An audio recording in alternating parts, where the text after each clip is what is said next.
মসজিদগুলো আল্লাহর কাছে ফারিয়াদ জানায়, এজন্য আমরা যেন মসজিদমুখী হই। কি মুখী? কাজী নজরুল ইসলাম খুব সুন্দর করে বলেছেন, মসজিদেরই পাশে আমায় কবর দিও ভাই, ঠিক কিনা? মসজিদেরই পাশে আমায় কবর দিও ভাই, যেন গড়ে হতে মুয়াজ্জিনের আযান শুনতে পাই।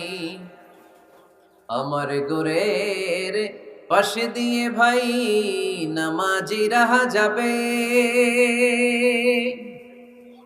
পবিত্র সেই পায়ের ধ্বনি এ বান্দা শুনতে পাবে।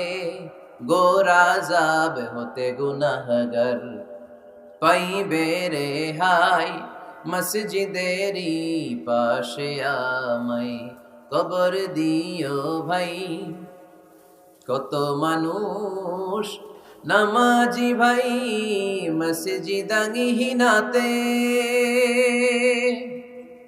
আল্লাহর নামের জিকির করে লুকিয়ে গভীর রাতে।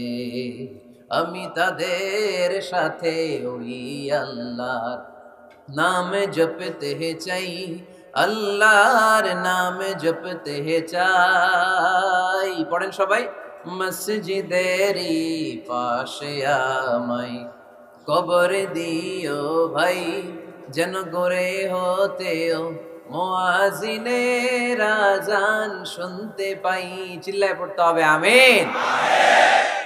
কি দরদ ছিল আমাদের জাতীয় কবি কাজী নজরুল ইসলামের, মসজিদের পাশে আল্লাহ তুমি আমার কবর দিও। আল্লাহ এই দোয়াটা কবুল করে নিয়েছে, ঠিক কিনা?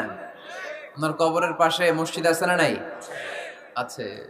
এজন্য মসজিদের সাথে সম্পর্ক জুড়ে দেওয়া এটা ইমানদারের আলামত, আর মসজিদকে ঘৃণা করা এটা মুনাফিকের আলামত। এজন্য আমরা যেন আমাদের হৃদয়টাকে মসজিদের সাথে জুড়ে দেই, মসজিদের সাথে যেন সুসম্পর্ক থাকে।